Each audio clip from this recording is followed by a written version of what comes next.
Hello बच्चों, आज हम लोग देखेंगे केमिस्ट्री का जो हम लोगों ने न्यू चैप्टर स्टार्ट किया था, मैटर इन आवर सराउंडिंग्स में। ठीक है, हमने एक लेक्चर उस पर दिया था, उसमें हम लोगों ने बहुत सारी चीज़ें देख ली थी। प्रॉपर्टीज़ ऑफ मैटर, मैटर के प्रॉपर्टीज़ क्या होते हैं, वो किससे मिलके बना होता है। आप लोगों ने ब्राउनियन मूवमेंट के बारे में भी आप लोगों ने स्टडी किया होगा। उसके बाद फिर पार्टिकल्स नेचर का होता है, क्यों पार्टिकल्स नेचर का होता है, इसके बारे में आप लोगों ने स्टडी किया होगा पिछले वीडियो में। अब आज हम लोग बेसिकली देखेंगे जो सबसे इम्पॉर्टेंट है टॉपिक है स्टेट ऑफ मैटर। मैटर के कितने स्टेट होते हैं और मैटर के स्टेट कितने होने का मतलब मैटर किन किन रूपों में पाया जाता है। ठीक है, कौन कौन सी उसकी अवस्थाएं होती हैं। तो देखो, इन अवस्था को हम जो है, इनके स्टेट को हम दो बेसिस पे जज करते हैं। एक तो आपका फिजिकल स्केल पे और दूसरा केमिकल स्केल पे। फिजिकल स्केल का मतलब हम देख करके किसी चीज़ को जज करें कि वो किस टाइप का होगा, कितने टाइप उसके होंगे। और केमिकल का मतलब उसके अंदर के हम मॉलिक्यूल को स्टडी करें। ठीक है, उसका एक्चुअल में वो किससे मिलके बना हुआ है उसको हम देखें, तो वो आपका केमिकल स्केल पे होगा, है ना। तो जब हमने देखा तो फिजिकल स्केल पे तीन तरह के मिले, सॉलिड, लिक्विड, गैस, जैसा कि आप लोगों को बहुत पहले से ही पता है, फिफ्थ से ही आप लोग इस चीज़ को रटे हुए हो। अगला जो है वो है केमिकल पे तीन, एलिमेंट, कंपाउंड एंड मिक्सचर। ठीक है, अब हम आज बात करेंगे बेसिकली, अभी इसको आप लोग हटा दो जहन से, अभी हमें बस केवल इसके बारे में देखना है ना। इसके बारे में हम देखते हैं कोई भी मैटर का स्टेट सॉलिड क्यों होता है, क्योंकि दिया हुआ है ना सॉलिड और फिर लिक्विड और गैस। तो हमें ये देखना है कि कोई भी जो भी आपका मैटर है वो कब सॉलिड के स्टेट में चला जाता है, क्या उसके अंदर जो है क्वालिटी होती है, क्या क्या चीज़ें होती हैं, तो उसकी हम बेसिकली बात करेंगे। एक चीज़ आप समझो कि जो आपका मैटर का स्टेट है वो डिपेंड करता है इंटरमॉलिक्यूलर फोर्स पे। अब बोलोगे सर इंटरमॉलिक्यूलर फोर्सेस क्या होती हैं? दो चीज़ों के बीच में, दो सबस्टेंस के बीच में, दो पार्टिकल्स के बीच में लगने वाला जो फोर्स होता है उसको हम बोलते हैं इंटरमॉलिक्यूलर फोर्स। दो मॉलिक्यूल के बीच में जो फोर्स लगता है। ठीक है, तो आपका स्टेट ऑफ मैटर जो है वो डिपेंड करता है इंटरमॉलिक्यूलर फोर्स पे। और जो आपका इंटरमॉलिक्यूलर फोर्स अगर भी किसी सबस्टेंस का बहुत ही अधिक है, इंटरमॉलिक्यूलर फोर्स अगर बहुत अधिक है तो वो आपका सॉलिड के फॉर्म में आ जाएगा। अच्छा, कोई इंटरमॉलिक्यूलर फोर्स जो है कब कम हो जाएगा? वो जो आपका इंटरमॉलिक्यूलर फोर्स है कम होगा थर्मल हीट पे, मतलब टेम्परेचर पे। अगर हम टेम्परेचर बढ़ाते जाएं तो किसी भी सबस्टेंस का जो इंटरमॉलिक्यूलर फोर्स होगा वो क्या होता जाएगा? कम होता जाएगा। तो आपको बस ये ध्यान में रखना है अभी कि जितने भी मैटर के स्टेट हैं वो डिपेंड करता है इंटरमॉलिक्यूलर फोर्स पे। अगर किसी सबस्टेंस में किसी मैटर का इंटरमॉलिक्यूलर फोर्स अधिक है तो वो आपका किस में आएगा? सॉलिड स्टेट में। अगर मीडियम में है तो वो आपका आएगा लिक्विड में। अगर आपका बहुत कम है तो वो आपका आ जाएगा गैसियस में। अब इसको दूसरे वे में समझते हैं। देखो, कोई भी सबस्टेंस जब सॉलिड होगा तो जब आप स्टडी करोगे तो आप देखोगे कि उसके मॉलिक्यूल बहुत बहुत क्या है, नज़दीक नज़दीक हैं, बहुत पास पास हैं। जैसे मैं अगर जो एक यहाँ पे एक कंपोजिशन लूँ, एक बीकर ले लूँ, तो यहाँ पे अगर कोई सॉलिड है तो सॉलिड के जो मॉलिक्यूल होंगे वो बहुत ही पास पास हैं, बहुत ही पास पास होंगे, है ना। अब देखो, अब यहाँ पे मैं इंटरमॉलिक्यूलर फोर्स का यूटिलाइज बताता हूँ कैसे जो है।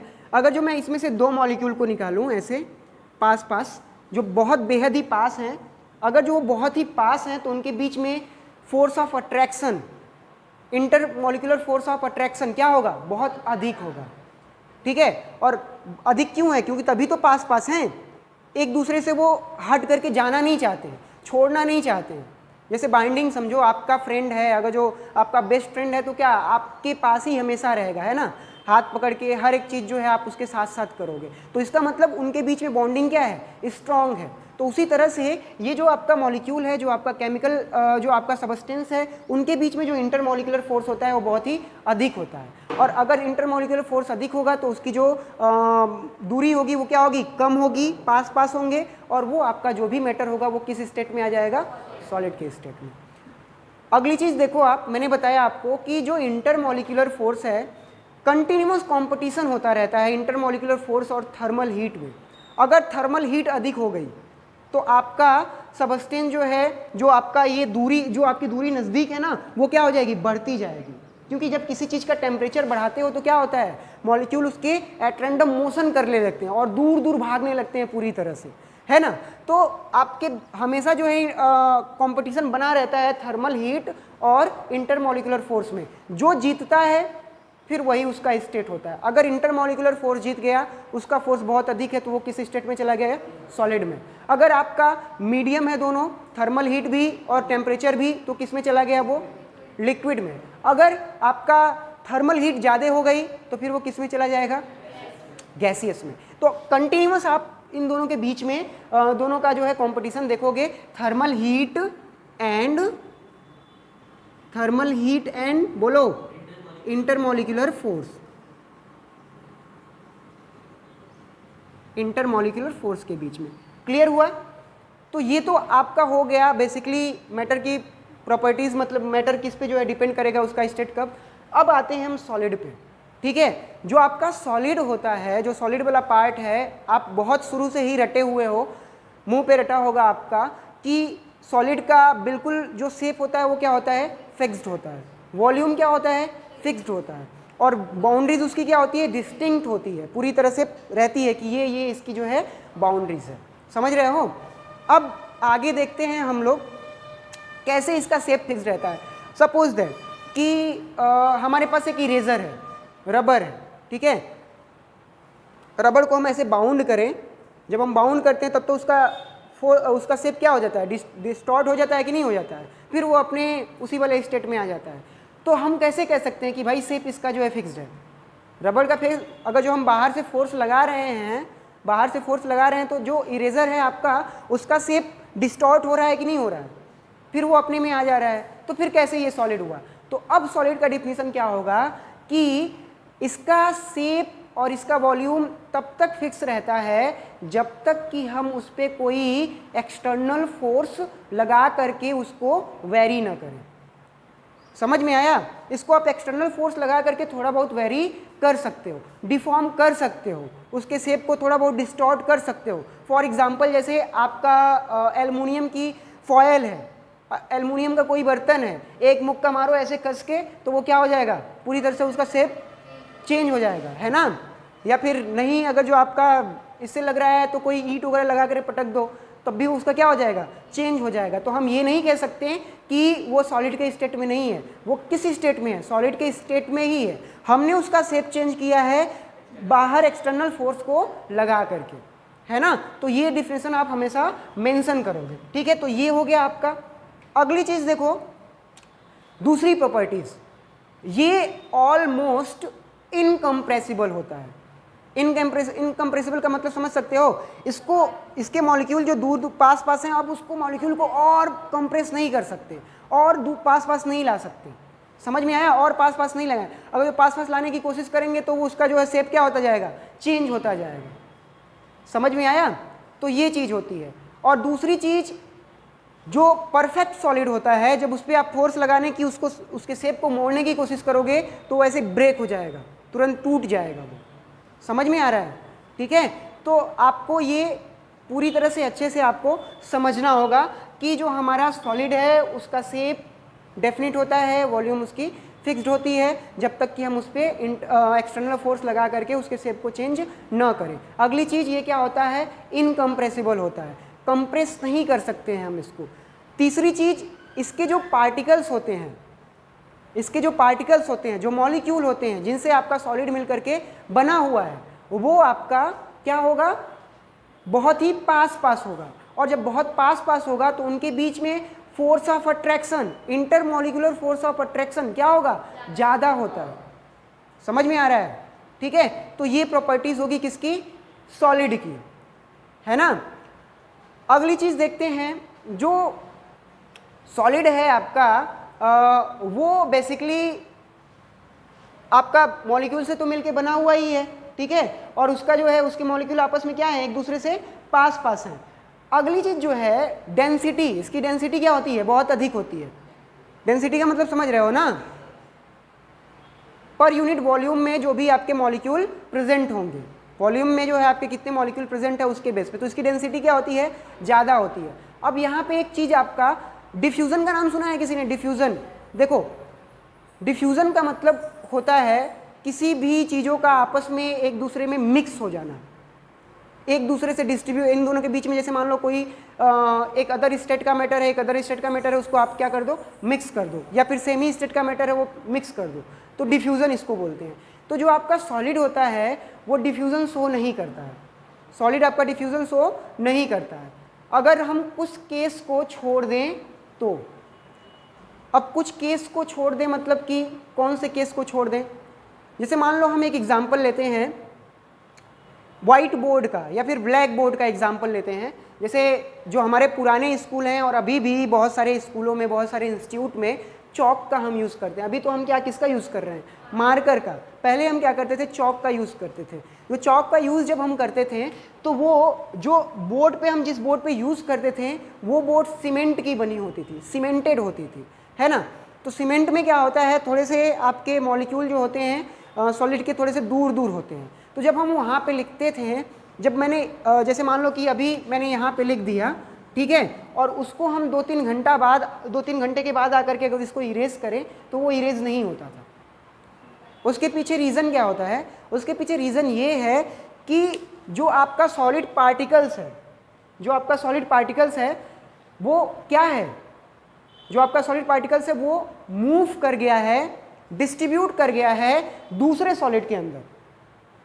समझ में आया? जो आपका सॉलिड पार्टिकल्स है वो मूव कर गया है किसके अंदर, दूसरे सॉलिड। और किस सॉलिड पार्टिकल्स के अंदर, जो आपका सीमेंट वाला है। तो इसका मतलब डिफ्यूजन हो रहा है कि नहीं हो रहा है, डिस्ट्रीब्यूट हो रहा है कि नहीं मॉलिक्यूल। चौक का जो मॉलिक्यूल था, जो सॉलिड था, वो कहाँ चला गया, अंदर चला गया व्हाइट बोर्ड। जैसे मान लो अगर जो ये आपका ब्लैक बोर्ड था, हमने यहाँ पे लिख दिया के, मैंने लिख दिया यहाँ पे, तो ये के को जब आप मिटाने की कोशिश करोगे 3 घंटे बाद तो ये नहीं इरेज होता है। उसके पीछे रीज़न क्या, जो ये सॉलिड वाला पार्ट है वो किसके अंदर मूव कर गया, सीमेंट वाला जो आपका वाइट बोर्ड है उसके अंदर मूव कर गया। और अगर जो मूवमेंट हो गया तो इसका मतलब कि डिफ्यूज़न उसने शो किया। ऑलमोस्ट डिफ्यूज़न नहीं होता है इनमें, मैक्सिमम जो है डिफ्यूज़न होता ही नहीं है, बहुत ही कम केस में ये डिफ्यूज़न को क्या करते हैं, शो करते हैं, है ना। तो ये आपकी आपका जो है सॉलिड की प्रॉपर्टीज़ हो गई। सॉलिड को हम कैसे हम जज करेंगे कि ये आपका सॉलिड है। पहली चीज़, इसका वॉल्यूम शेप क्या होगा, फिक्स्ड होगा। बाउंड्रीज इसकी क्या होगी, डिस्टिंक्ट होगी, फिक्स्ड होगी। अगली चीज़, इनकम्प्रेसिबल होगा, इसको हम कंप्रेस नहीं कर सकते।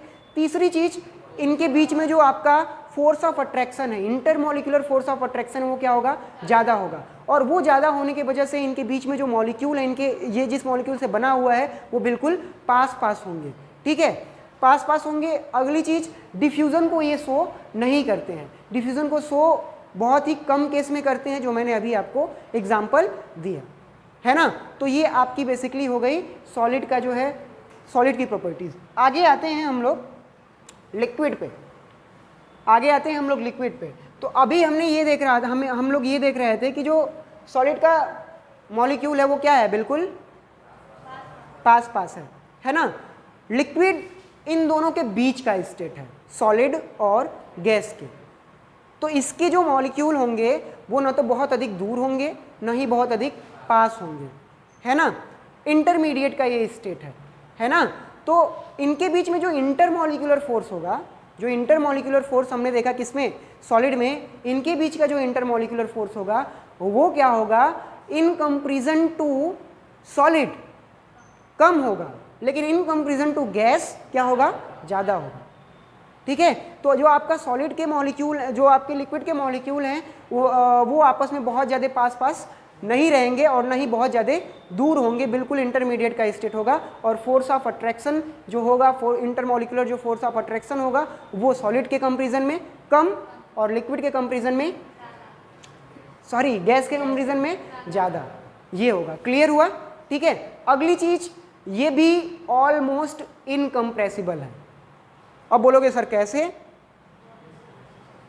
अगर जो हम पानी को ऐसे करते हैं तब तो वो दब जाता है, पूरा इधर हो जाता है। अरे दबने का मतलब उसका स्टेट तो नहीं चेंज हो जाता, सॉलिड में तो नहीं आ जाता। कंप्रेस अगर जो हम कर रहे हैं तो कोई चीज़ अगर जो कंप्रेस होकर के स्टेट को अपने कन्वर्ट कर दे रही है, अगर जो हम उस पर फोर्स लगा रहे हैं तब वो कंप्रेसिबल मानी जाएगी, जब तक वो अपनी स्टेट को चेंज कर दे। तो सॉलिड को जब हम फोर्स लगाते हैं बहुत ही कम केस में, जैसे आप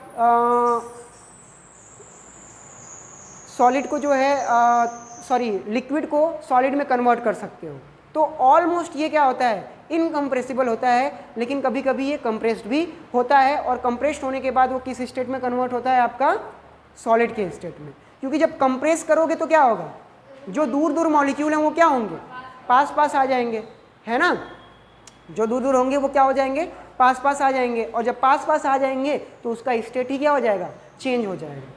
डिफ्यूज़न की बात करते हैं तो ये डिफ्यूज़न को शो करता है, डिफ्यूज़न को शो करता है। फॉर एग्जांपल बहुत ही फेमस एग्जांपल है, सिंपल सा एक काम करते हैं, एक बीकर लेते हैं और एक बीकर में, उस बीकर में हम क्या करते हैं, एक पिल्स डालते हैं या फिर इंक डाल देते हैं। जब इंक डालोगे तो इंक आप किस स्टेट में है, लिक्विड के स्टेट में है, और आपका लिक्विड किस स्टेट, आपका वाटर किस स्टेट में है, लिक्विड के स्टेट में। तो क्या होता है, जो आपने इंक डाला वो पूरी तरह से वाटर में डिस्ट्रीब्यूट हो जाता है कि नहीं हो जाता है, और पूरा कलर्ड हो जाता है कि नहीं हो जाता है, हो जाता है ना। तो इसका मतलब कि जो आपका लिक्विड है वो डिफ्यूज़न को क्या करता है, शो करता है ना, जो लिक्विड है आपका डिफ्यूज़न को शो करेगा।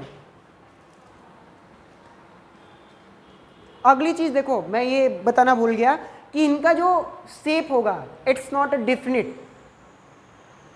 शेप, इनका जो होता है वो डिफिनिट नहीं होता है, ठीक है। वॉल्यूम तो इनका फिक्स रहता है लेकिन शेप डिफिनिट नहीं रहता। बोलोगे कैसे, सिंपल है कि वाटर को क्या करो, आप ले जाओ और किसी कंटेनर में रख दो, इस बॉटल में रख दो तो बिल्कुल उस शेप का हो गया, ठीक है। जा कर के किसी ग्लास में रख दो, उसका हो जाएगा, उस शेप का हो जाएगा, ठीक है। तो इसका मतलब कि आपका जो है उसका शेप पूरी तरह से फिक्स्ड नहीं है, शेप आपका चेंज होता रहता है। अच्छा, एक बड़ा कॉमन क्वेश्चन आता है लोगों के जहन में, सर जैसे मान लीजिए आपका सैंड है या फिर कोई धूल धक्कड़ है या फिर पाउडर है ना, हम क्या करते हैं उस चीज़ को एक जार में बंद कर देते हैं। तो जब हम जार में देखते हैं तो बिल्कुल सैंड का जो आपका पार्टिकल्स है बिल्कुल उसी के शेप में दिखते हैं, बिल्कुल उसी तरह हो जाते हैं जो सैंड है। या फिर हम उसको हटा करके किस में रख दें, किसी बॉटल में रख दो, बिल्कुल बॉटल का ही शेप ले लेता है। तो क्या वो सॉलिड नहीं है, इट्स रॉन्ग। वो क्या है, सॉलिड है, सॉलिड है, क्योंकि हम उसके एक पार्टिकल्स को जज करेंगे, उसके जो बहुत सारे पार्टिकल्स हैं, a huge amount of sand particles are present in the sands, ठीक है। सैंड्स में जो बालू होता है उसमें बहुत सारे छोटे छोटे पार्टिकल्स होते हैं, मिट्टी के पार्टिकल्स होते हैं, रॉक के पार्टिकल्स होते हैं।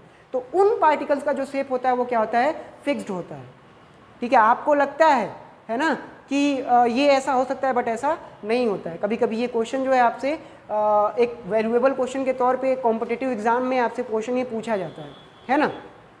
अगली चीज़, हम लिक्विड पे ही बात कर रहे थे, तो लिक्विड के जितनी भी प्रॉपर्टीज़ थी ऑलमोस्ट आप लोगों को पता हो गया। पहली प्रॉपर्टीज़, इसका शेप फिक्स्ड नहीं है, वॉल्यूम इसका फिक्स्ड है, बाउंड्री इसकी डिटरमाइन नहीं है ना। दूसरा, ये ऑलमोस्ट क्या है, इनकम्प्रेसिबल है। इसमें जो इंटरमोलिकुलर फोर्स है वो इंटरमोलिकुलर फोर्स जो है सॉलिड से क्या है, कम है, लिक्विड से क्या है, ज़्यादा है, सॉरी गैस से क्या है, ज़्यादा है। इसके बीच में हम उसको क्या करते हैं, बीच में रखते हैं, है ना। बंद करो इसको।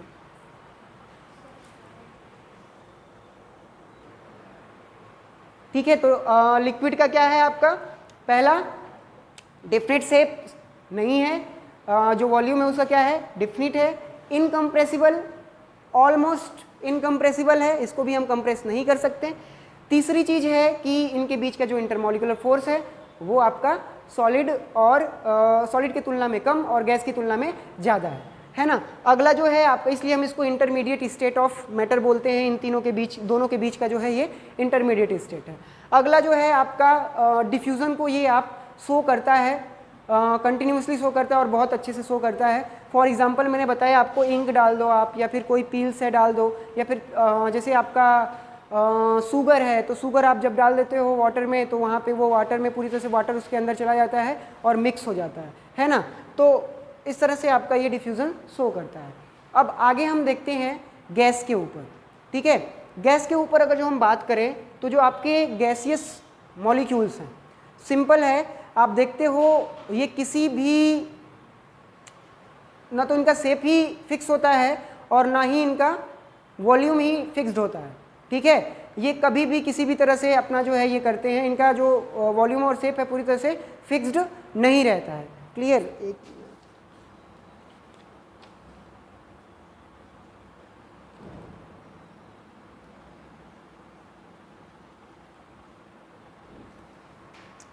सॉरी यहाँ पे एक मिस्टेक हुई, वॉल्यूम उनका डिफिनिट होता है बस, बट मास जो है इसका फिक्स्ड नहीं रहता है। वॉल्यूम डिफिनिट होता है और मास इसका नहीं फिक्स्ड रहता है ना, वही कन्फ्यूज़न हुआ था।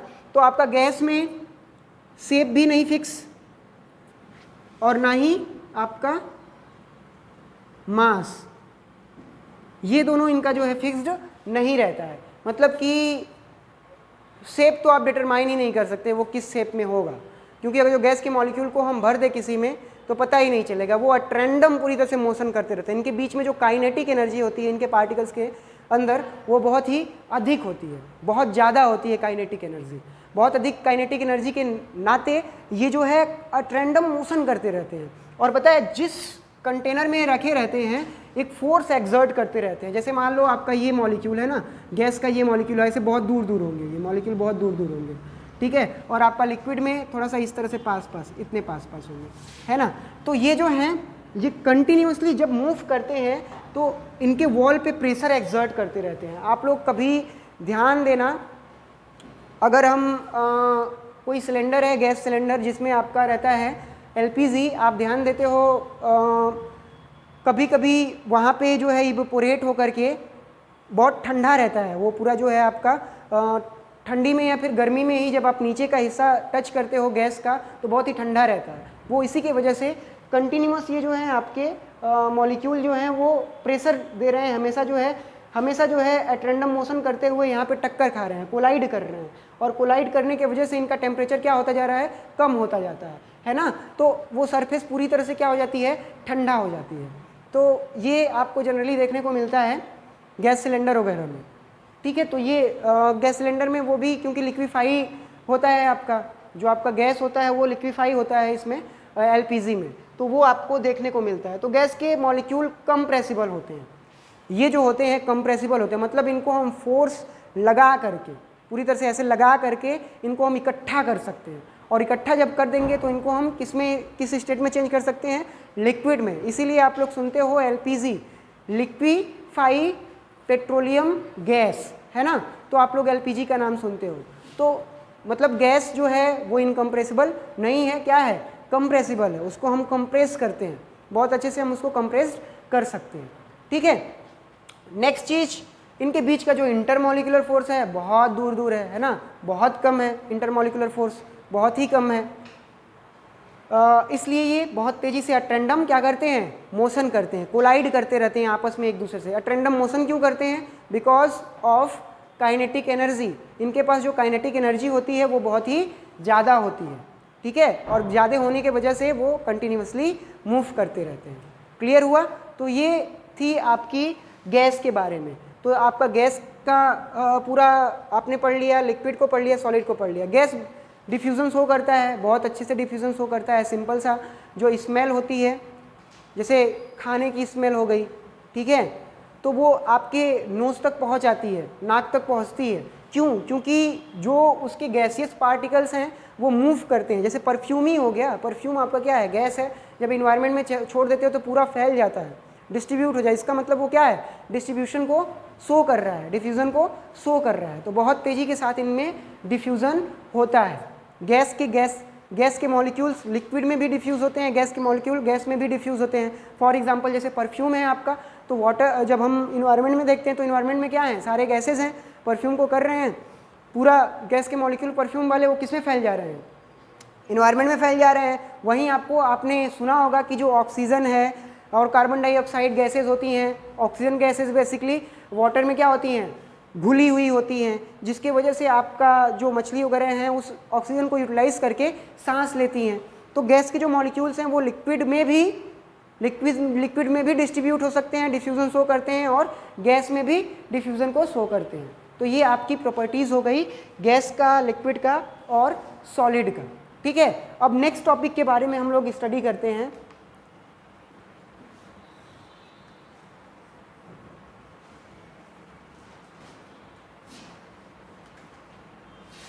हाँ, अभी दो जो है आपका दो कंटेंट, दो स्टेट बचा हुआ है, जैसे प्लाज्मा स्टेट।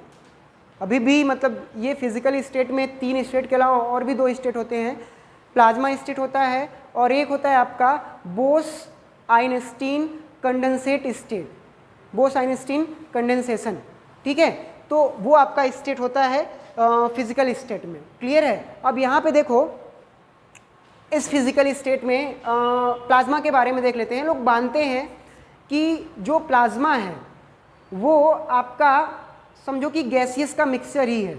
गैस के पार्टिकल्स आपस में पूरी तरह से मिक्स हैं, इलेक्ट्रॉन और प्रोटॉन, ठीक है, पॉजिटिव और नेगेटिव चार्ज आपस में पूरी तरह से न्यूट्रल हैं, और जिसकी वजह से वो चमकदार होते हैं। पॉजिटिव चार्ज जो होता है वो बहुत ही सरफेस पे रहता है और दूर दूर रहता है। तो इस स्टेट को बोला गया प्लाज्मा स्टेट। जो आपका प्लाज्मा स्टेट है, जो आप पूरे यूनिवर्स को देखते हो, पूरे यूनिवर्स को जो देखते हो वो आपका प्लाज्मा स्टेट में ही है। जो आपके स्टार होते हैं वो बिल्कुल प्लाज्मा स्टेट में पाए जाते हैं। मतलब कह सकते हो जो हमारा सन है वो किस स्टेट में है? प्लाज्मा स्टेट में। और प्लाज्मा स्टेट कब बनता है? जब कंटिन्यूअस उनके बीच में रिएक्शन होता रहता है ना। कंटिन्यूअस गैसियस मॉलिक्यूल का जो है रिएक्शन होता रहता है और गैसियस मॉलिक्यूल का फॉर्मेशन होता रहता है, और ये आपस में पॉजिटिव और नेगेटिव चार्ज से जो है वो पूरी तरह घिरे रहते हैं और बहुत ही चमकदार होते हैं, जिसकी वजह से बहुत ही चमकीले होते हैं। तो ये एक तरह से गैसियस स्टेट के ही बीच का है। तो आपका प्लाज्मा स्टेट होता है। और दूसरा होता है बोस आइंस्टीन कंडेंसेशन, ठीक है। ये स्टेट भी देखा गया रूबिडियम में, बोस और आइंस्टीन ने देखा था। तो इस स्टेट के बारे में हमें बहुत डिटेल में नहीं जानना है। आप समझो कि रूबिडियम को जब हम सुपर टेम्परेचर पे कूल कर दे, ठंडा कर दे, तो एक स्टेट मिलता है जिसको हम बोलते हैं बोर आइंस्टीन कंडेंसेशन स्टेट, ठीक है। तो ये आपका सिलेबस में है नहीं, बेसिकली बस आप इतना बस समझो इस स्टेट के बारे में, ठीक है। अब हम लोग आगे देखते हैं, जो हमारा नेक्स्ट है